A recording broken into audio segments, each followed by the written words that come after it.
안녕하세요, 여러분. 굿모닝 행정학 진행하는 여러분의 영디 최영희입니다.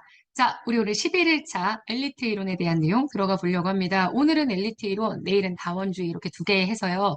우리 정치 행위적 권력 무용 좀 정리하려고 하고요. 뭐 이 장은 사실 너무 주제가 많습니다, 여러분. 제가 이거 취사 선택하는 게 너무 힘들었습니다.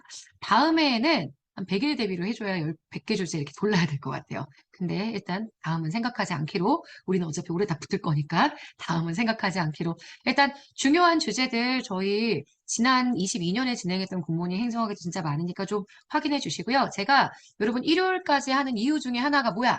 그게 여러분들 리퀘스트 좀 많이 받기 위해서거든요. 리퀘스트 있는 것들은 여러분들이 이 댓글에 남겨주시면 아니면 사실 여기보다는 카페 댓글을 제가 더 많이 읽습니다. 카페에 게시글 같은 걸로 남겨주시면 제가 꼭 반영해서 여러분들이랑 같이 내용 정리할 수 있도록 만들어 보도록 하겠습니다. 근데 지금 2장 진행하고 있으니까 여러분 2장은 1장은 이미 끝났잖아? 2장? 그러면 그 뒤에 3장, 4장 이런 것들 꼭 많이 진행해 주셔야 합니다. 그런 거 많이 제안해 주세요. 자, 엘리트 이론 들어가 볼게요. 엘리트 이론은 아시겠지만 사회의 소수가 사회의 소수가 정책의 의제 과정, 정책 과정 전체를 지배한다고 보는 이론입니다. 그래서 권력을 가지고 있는 소수, 가지고 있지 못한 일반 대중, 이들을 20대 80으로 구분하죠. 사실 20, 80도 아니고요. 지금은 거의 5, 95 이러지 않을까라는 생각이 전 들기도 하는데 어쨌든 소수가 다수를 지배합니다. 본래 유럽에서 있었던 이론이어서 유럽의 학자들이 있고요.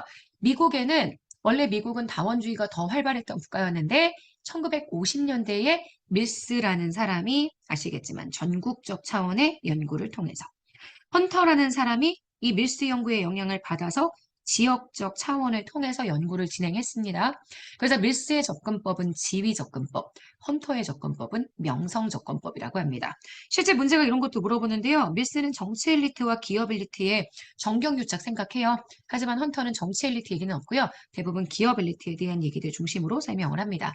그래서 요 고정계 엘리트 이론이 있고요. 자, 그러다가 다원주의자 다를 공격하면서 기존에 있던 엘리트 이론에서 약간 그래도 국민들이 약간 지금 아니 이 엘리트들이 약간 국민들 눈치를 본다라고 얘기하면서 신 엘리트 이론을 주장합니다. 그게 바우라우와 바라트란 학자들이죠. 바로 무의사 결정론을 설명했었던 사람들이고요.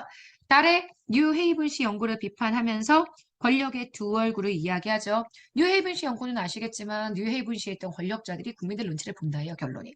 행태주의를 연구를 해보니까 국민들 눈치를 본다. 왜 이들은 모두 선출직 공무원들이기 때문에 선출되는 사람들이기 때문에 국민들의 뜻에 맞지 않는 행정을 하면 그대에 다시 선출될 수 없다라고 생각을 해요.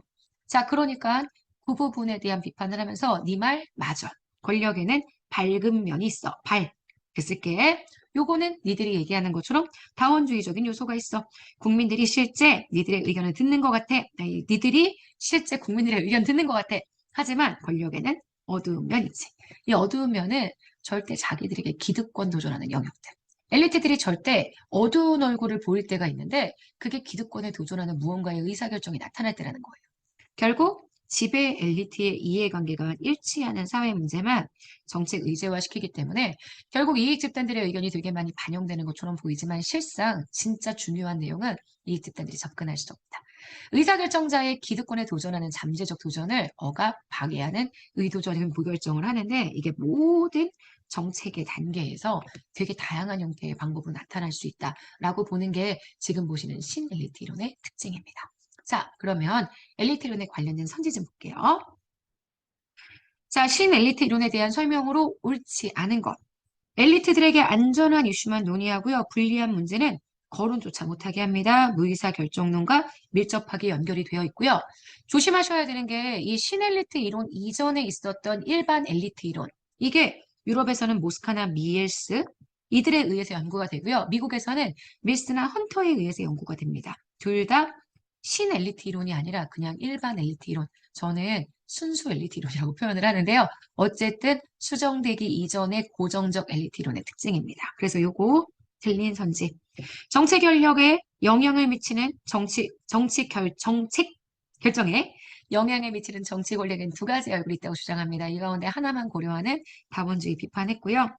엘리트가 정책 문제 정의와 의제 설정 과정에서 겉으로 드러나는 행동을 잘 안 합니다. 그러니까 달이 했었던 실증적 분석 방법을 적용하는 건 상당히 어렵다라고 보죠. 맞는 소지. 그래서 1번 틀린 선지는 2번입니다. 자, 2번 갈까요? 2015년 지방직 9급입니다. 무이사 결정에 대한 설명 중 옳지 않은 것. 사회 문제에 대한 정책 과정이 진행되지 못하도록 막는 행동입니다. 기득권 세력이 그 권력을 이용해서 기득권을 지키려고 하죠. 기존의 이익 배분 상태에 대한 변동을 요구한다? 이건 기득권을 해체하는 것을 요구한다는 내용인데 이것과 맞지 않을 거예요. X.